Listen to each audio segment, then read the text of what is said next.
Hi, everyone, and this is the free question series, and I'd like to welcome back one of the main men, Dan Potts, back the big gooner from same old Arsenal. How are you, Dan? Yeah, I'm good. Cheers, Casey. Not too bad, man. It's been a busy day, but I've been looking forward to this one. So I see my mate Judges on here with you the other day. So I thought let's have this a go and Let's see how have we get this. on, man. And you know what? And the great thing about you is we don't always see eye to eye, Dan, do we? But Nah, nah, man. we definitely don't. But we're both big gooners, and we will debate till the cows come home. So Mm. let's get going, Dan, because I don't want to keep you too long. So the first question I want to ask you is, what do you think of the Arsenal now that the window is closed? What's your idea and your thoughts on the club now? Well, listen, I think that this is the first time we have gone into a transfer period where we have had a plan. There has been a transfer plan. There's been something moving forward, which I've looked at and thought, "Do you know what? I'll take this because I can see who wants to be here. I can see who the club wants to be here. And there's an understanding for me about where we're going. So when I look at the incomings, it might not be too exciting. It might not be fantastic. But when I look at the outgoings, I'd probably score it as a 10 out of 10 for Yeah. this transfer window because you know as much as anyone how I have a hatred for some of these players over the last couple of years, not just because of the hate because they played for this club. I don't hate anybody who plays for Arsenal. I hate the attitude of some of these players. And I hate the weak mentality of the players. I hate the kind of poison chalice that Arteta's had to take over. And I think he's sifted through that and he's got rid of that now. And you look at Kolasinac and Mustafi and Ozil, and they've all gone now. Socrates, as much as he wasn't poisonous behind the scenes, he needed to go. So I look at the outgoings and I think it's an exceptional window. I like the Erdegaard signing because I think that there's potential with the lad and I think he'll fit into what we're looking at, which is young, vibrant players that can be creative and have vision. He's obviously a good passer of a football. And I personally feel we've upgraded on Runnison with Matt Ryan. So I think we've got good players that have come into the club and it's been a good window. I still feel that we need a lot more in the summer, but for this window, I like what I've seen, Kev. I like what I've seen. Well, all that we're gonna kind of cover. The point I'd like to make on this window is the fact that Arsenal had to pay some of these players to leave. Dan, you know, this to me is it's painful to see. Now, this is going to lead me into the second question: are the Arsenal in a better place now than in the last 12 years? Because you know as well as I do, I'm getting to the recruitment side. You know what I mean? We haven't recruited as many players in this window, but some of those bad signings we've had to manage and hold, and they've had to play for the club. As you said, the attitudes of some of them absolutely, cheesed you off like. So do you reckon we're in a better place now than in the last 12 years? I think off the pitch, it would seem that way. It would seem that way. I was not a fan of what Wenger and Gazidis was doing. I just wasn't a fan of it. I've not been a huge fan of the Cronkies, and they're still here.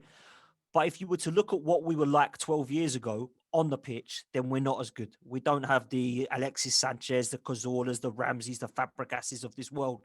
But what we do have is two men with a plan. Mhm. Now, you know as much as I do that I am not 100% convinced with I Arteta and I Edu, know right? that. Yeah. I'm not. But what I see with them off the pitch, I quite like. Mhm. And the reason I say that is because I've just mentioned in terms of the recruitment, I would go as far to say as the last four windows, and I know one of those was under Unai Emery, I'd say they've been four of the best windows we have had in a long, long time in terms of players coming in and players going out. Mhm. Because apart from Willian and some would say David Luiz, I would say we have fantastic signings coming in the door because we've got a player there in Pepe, 100%. We've started to see it the last three games. Mhm. Danny Ceballos come in and did his job. I don't think he's one that's going to be a consistent performer, but he's come in and done his job. Other than that, you've got Tierney, you've got Pablo Marie, you've got Gabriel, you've got Partey, you've got Martinelli, you've got the emergence of some of the youngsters, which Arteta has to take credit for, is Saka, Smith Rowe. I would say, yeah, I'm looking at that thinking it's quite healthy and it's quite positive. There are some players that need to get out the door that are still playing, of course. But I would say off the pitch there's more of a plan than there was 12 years ago. And 12 years ago, let's be honest, Kev, we were at the start of this. We were thinking, well, we were still in the Champions League. We were fighting for titles. We were thinking about building, weren't we? We were saying, let's build on this. Look at the players we've got in the first team. The same old narrative, Dan. We need a centre half and we need a centre midfielder 12 years ago. And it's only been rectified with Arteta and Edu, which is absolutely crazy when you consider it, mate. Well, it's crazy. And I think that to not replace Vieira and Gilberto for that long is criminal. Absolutely criminal. And listen, we've had all right players that have come in there. Flamini did a job. Song did a job. Coquelin did a job. But that's all it was. It was a job. They were not beasts in the middle there that everyone was scared of, like Vieira was. I think now with Thomas Partey, what we have got there, I mean, for me, he's head and shoulders above anybody else at the club. When I look how good he is, it is scary how good that guy is. And then Gabriel, I know people are saying that, he's been off with COVID and it's going to be hard for him to get back in. That's a centre-half right there, though. Yeah. That is a player. So those two signings have come in finally to replicate Sol Campbell and Vieira. And listen, if they're half as good as those two, I'll take it. Do you know what I mean? We'll rub our hands. Yeah. So you're right, mate. Off the pitch, 100% we're better off than 12 years ago. But on the pitch, maybe not so much yet, but we're getting there. So, Dan, this is the third and final question then. Is this summer the most important transfer window in a very long time? Probably in the last 12 years. I would say in the history of the club. I'd go as far to say that. And the reason I say that is because we can see what we have got, but more importantly, we can see what we need. And there is upgrades in this club that's needed. And I like Lacazette. I do. I've always liked Lacazette. There was a time where his head went a bit earlier on in the season and towards the end of last season. And I was giving him a lot of stick because I knew there was a player in there. But if we could get an upgrade on Lacazette, I would take it because he's going to want 250, 300K a week on his new contract. And if he doesn't sign 1KC in the summer, he's going to have to go. Likewise, Bellerin, been a great servant for the club over the last 8 years, starting to pick up his form now. But for me, we can get an upgrade in that position. Granit Xhaka, need an upgrade in that position. He's playing great next to Thomas Partey, but you know that there's a liability mistake waiting to happen with him. I described him the other night as saying he's somebody who comes out of jail and then goes and robs a bank. That is what Granit Xhaka does, man. He is just such a liability at times. And we've obviously seen David Luiz being that as well. But those positions for me, a centre-half next to Gabriel, a centre midfielder next to Partey, an upgrade on Lacazette, a right back who's going to be able to defend but also go forward. And then for me, a huge signing would be Jack Grealish. That is a statement signing for me. And people are saying we're not going to get him. He plays for Aston Villa, Kev, not Real Madrid. Yeah? We can get Jack Grealish because if he comes to the Arsenal, he's already commented it being the best stadium in the world, the best stadium in the country, best team in the league. He started to do that all last season. He's asking for a big move. And I think that it might cost us 70 million. It might cost us more. Probably 80, I reckon. Go and get it done. Go and get that signing. That would be the biggest and best signing we could do. Now, I don't know if we've got the money. I think that we do need to try and get somehow Champions League football next season to financially compete. I think the only way we're going to do that is Europa League. I think top four is too much of an ask. But let's make sure that we're in the best possible position to go and get that player because he's crying out. I don't want to see him in a Man United shirt or a Man City shirt or a Liverpool shirt, man. I really don't. I love the player. You want him at the Arsenal? We need. Yeah. I like him. I like Jack Grealish. Obviously, Aston Villa will fight tooth and nail to keep him, but this is what big clubs do, don't they? Big clubs go in and they make it happen.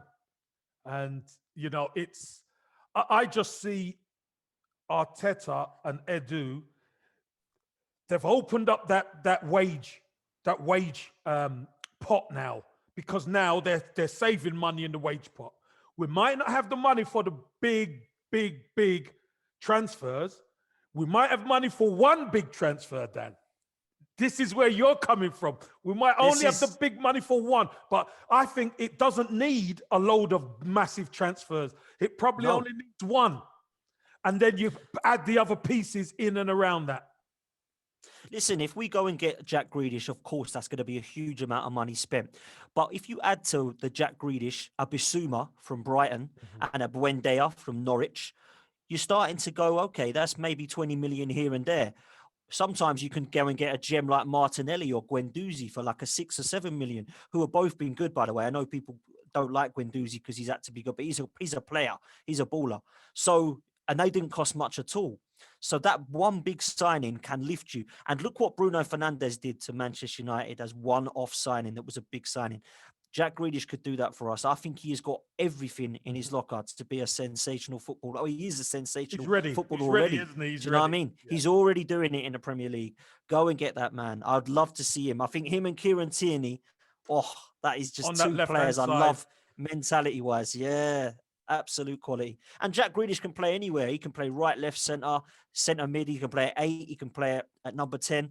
I think he's a class act. And I think that him and Tierney in terms of their mentality is just what I want to see at Arsenal Football Club moving forward. Dan, listen.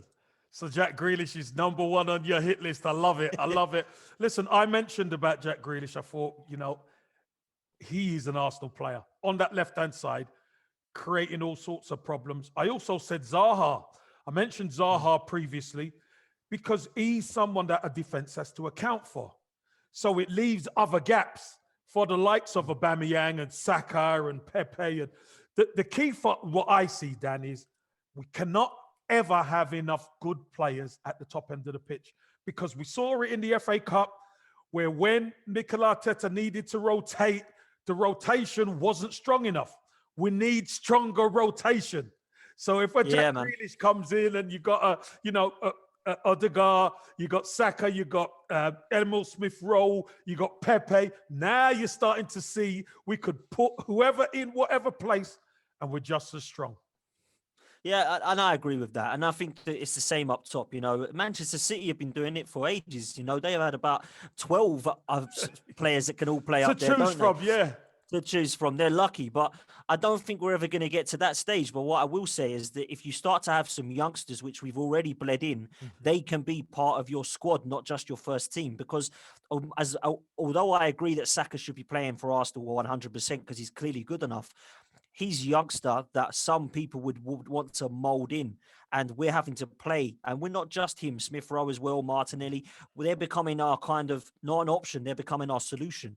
And I think where that's different with Manchester City and Liverpool is that they've got the finances and the players at the moment to use their squad. So they've got people like Curtis Jones and Phil Foden that keep coming in bit part. That's what Saka would be doing at Arsenal if our squad was stronger.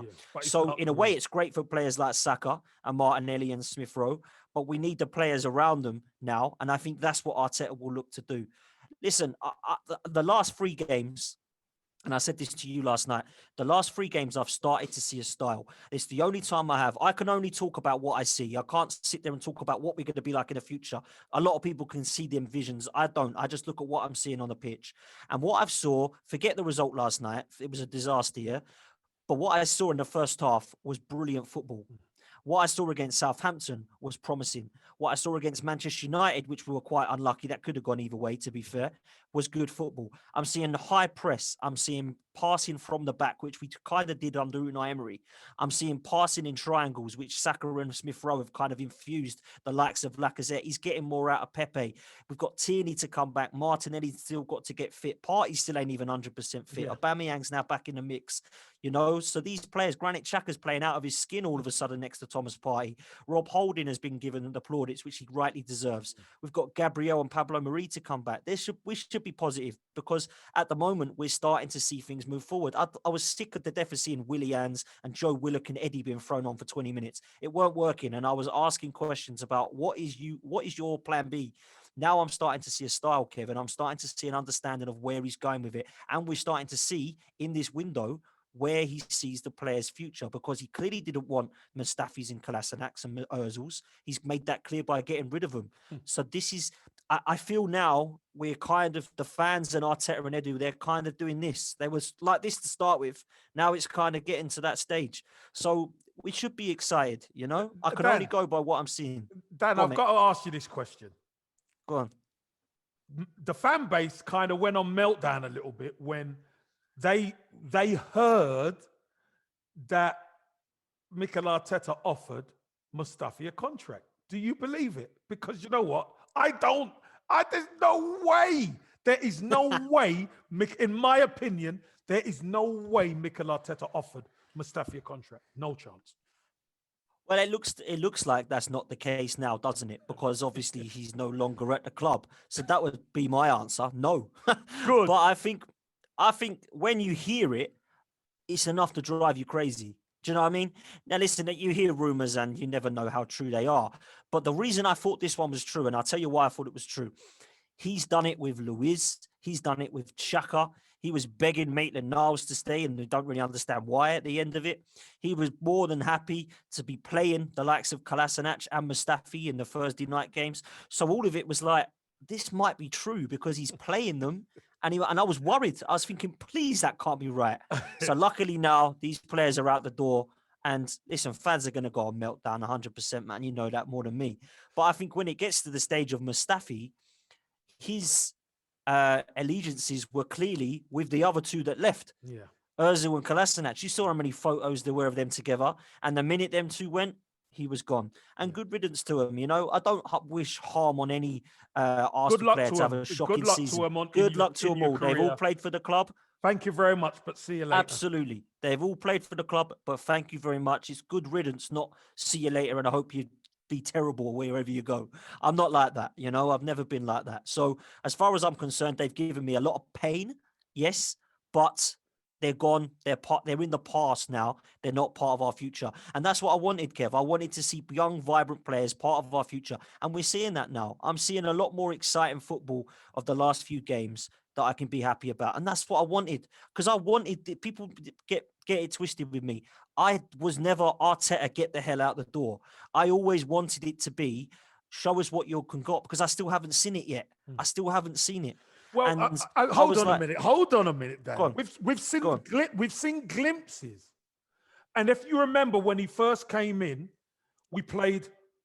You remember we played Chelsea and Manchester United, and the team performed in both games. We ran out of steam, if you remember, in Chelsea. In Chelsea, we ran out of steam, but we were all over Man United. We bossed Man United at home. But one thing we do know, some of these players have suffered because consistency has been their Achilles heel for years. Yeah. Do you know what I mean? So it's very difficult for him. And look, Arsenal fans, sometimes we're impatient. We are. We're impatient. Yeah, of course we are, yeah. And we want it to happen like yesterday.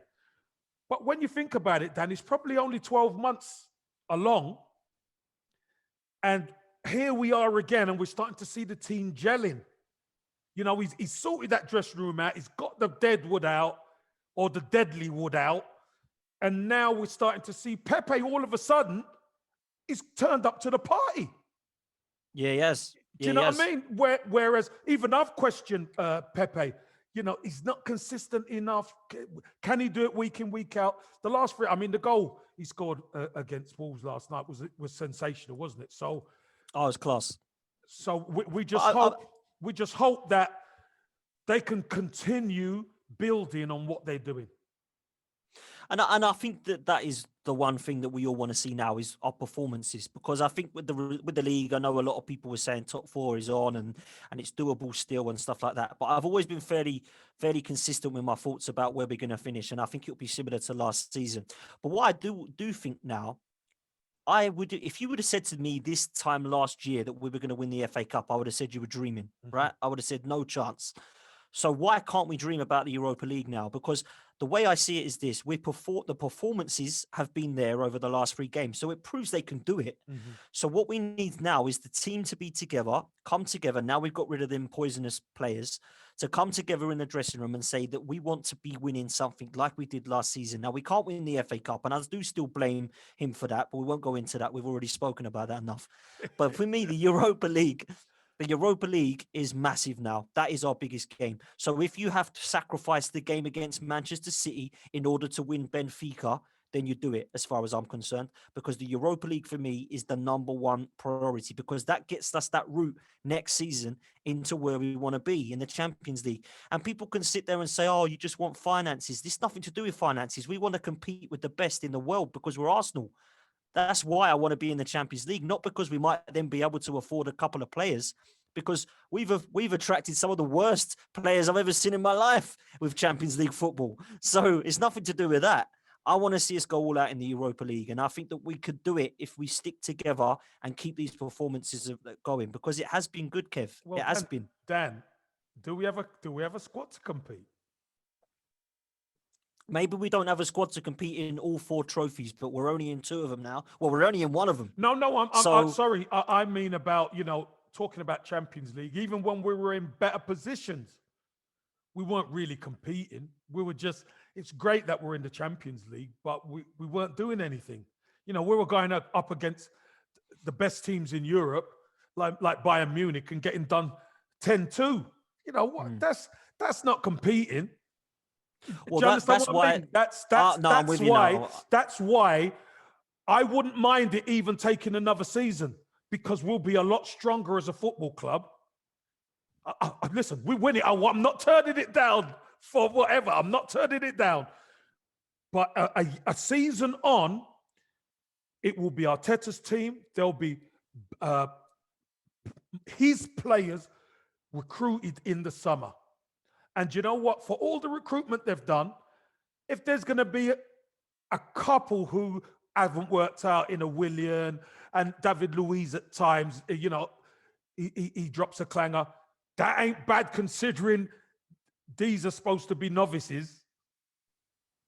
Well, I said, and it was really unpopular when I said it last year. I said, unless we win the FA Cup, I don't want to be in Europa League. I just take a hit, get out of Europe, and then just play Saturday 3:00 every week, right? That's what I said. And everyone said, oh, that's ridiculous. We have to be in Europe. But we didn't have the squad to compete, in my opinion, right? So back then, you talk about the 10-2s and the annihilation from Barcelona's. It was dreadful. But we had the same weak mentality that we've just got rid of. Yeah. So we don't want to be going back to them days. But I believe that you might be right. It might take another couple of years for us to be competing in the Champions League. And if we get in the Champions League and we go into the group stage, we might go out just like Manchester United did, of course, because our squad isn't quite strong enough yet. But I want to be in that competition because I miss it, Stepping stones, Casey. yeah, stepping stones. Oh, I miss it. I miss it. I loved Tuesday or Wednesdays on Champions League, taking the mick out of that lot down the road because they're watching EastEnders. And we've been bloody watching EastEnders for the last 4 years, it seems now. So I want to get back in that competition. Final, man. And they got to a final. Jesus. Listen, no, you're right, Dan. We do need to get back in, mate. And listen, thanks for coming on. The free questions. More than welcome. And listen, you have a good day. And hopefully I'll speak to you very soon. Yeah, man. Cheers, Casey. Top man. I'll speak to you later. Thanks, Dan.